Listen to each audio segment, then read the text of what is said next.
শুনেন, আপনি নতুন না পুরাতন আমার বিষয় না, আপনার সহকর্মী, আপনার আমার কথা শুনেন, আপনার কথাটা শুনেন, আপনি বলবেন তো ঠিক আছে, আপনি আমার কথাটা শুনেন, আপনি আমার কথাটা শুনেন ভাই, আপনি কেন মোবাইল হাত দেন কেন বারবার, আমার কথাটা শুনেন না,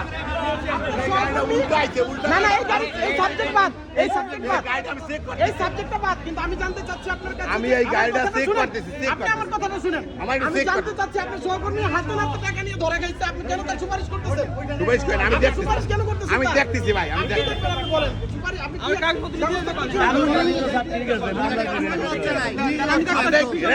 আরে কাগজটা দাঁড়ান, এই কাগজ আমার কাছে আপনি দেবো কেন? কেন দিবেন না? আমার তো আরে ভাই, আমার কাগজ দিবেন না।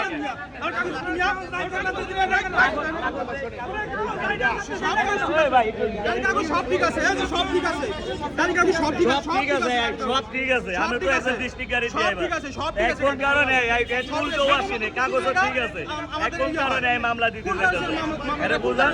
আমার টাকা আছে, এই উল্টো দিকে আসলে গাড়ি ধরবো না, ওই উল্টা আইছি, উল্টো দিকে আসলে গাড়ি পরে বুঝান কোন উল্টা ভাই, এই দেখেন, এইদিকে দেখেন, এদিকে এদিকে